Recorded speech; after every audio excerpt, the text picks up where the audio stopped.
ഇന്ന് നമുക്ക് ക്രിസ്മസ് തീമിലുള്ള കുറച്ച് വാൾ പോസ്റ്റേഴ്സ് ചെയ്യാം. അതും ഭയങ്കര സിമ്പിൾ ആയിട്ട് അങ്ങനെ വരയ്ക്കാൻ അറിയാൻ വയ്യാത്തവർക്കും ചെയ്യാൻ പറ്റുന്നതാണ്. അപ്പൊ ഈ ക്രിസ്മസ് ടൈമിൽ റൂം മേക്കോർ ഒക്കെ സ്റ്റാർട്ട് ചെയ്തവർക്കും എങ്ങനെ സ്റ്റാർട്ട് ചെയ്യണമെന്ന് അറിയാതിരിക്കുന്നവർക്കും ഒക്കെ ട്രൈ ചെയ്യാൻ പറ്റിയ ഒരു ബെസ്റ്റ് ഐഡിയ ആണിത്. ഈ സെയിം ഡിസൈൻസ് തന്നെ വരയ്ക്കണമെന്നൊന്നുമില്ല. പിൻട്രസ്റ്റില് ക്രിസ്മസ് വാൾ പോസ്റ്റേഴ്സ് എന്ന് സെർച്ച് ചെയ്യുമ്പോൾ കുറെ ഈസി ആയിട്ടുള്ളതും ഹാർഡ് ആയിട്ടുള്ളതും ഒക്കെ വരും. അപ്പൊ അതിന്ന് ഇതുപോലെ കുറെ വരച്ചെടുക്കുകയാണെന്നുണ്ടെങ്കിൽ ഭിത്തിയിലെ കുറെ സ്പേസ് കവർ ചെയ്യാൻ പറ്റും നല്ല അടിപൊളിയായിട്ട്.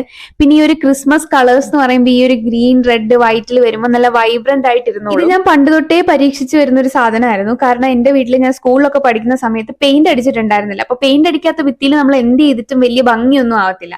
പക്ഷെ ഈ ഒരു സാധനം ചെയ്ത് ഒട്ടിക്കുവാണെന്നുണ്ടെങ്കിൽ ആ വൃത്തികേട് അറിയത്തില്ല. അപ്പൊ നല്ല വൃത്തിയായിട്ട് ഇരിക്കുകയും ചെയ്യും, നല്ല കളർഫുൾ ആയിട്ടും ഇരിക്കും. അപ്പൊ ഇത്രയും പിക്ചേഴ്സ് വരച്ചെടുക്കാനായിട്ട് ഞാൻ ഒരൊറ്റ A4 ഷീറ്റ് കഷ്ടിച്ചേ യൂസ് ചെയ്തിട്ടുള്ളൂ. ഒരു A4 ഷീറ്റ് ഒരു 8 പീസായിട്ട് കീറി നമുക്ക് യൂസ് ചെയ്യാൻ പറ്റും. അതേപോലെ സിമ്പിൾ ആയിട്ട് സെറ്റ് ചെയ്തെടുക്കാൻ പറ്റിയ ഒരു ക്രിസ്മസ് വില്ലേജിന്റെ വീഡിയോ നമ്മൾ കഴിഞ്ഞ ദിവസം ഇട്ടിട്ടുണ്ടായിരുന്നു. കാണാത്തവരൊന്ന് കണ്ടു നോക്കുക. ലിങ്ക് ഞാൻ ടാഗ് ചെയ്ത് കൊടുത്തേക്കാം. അപ്പൊ ഈ വീഡിയോ ഇഷ്ടപ്പെട്ടോ ഇല്ലയോ എന്ന് കമന്റ് ചെയ്യുക. ഇഷ്ടപ്പെട്ട ലൈക്ക്, ഷെയർ, സബ്സ്ക്രൈബ് ഒന്നും മറക്കണ്ട.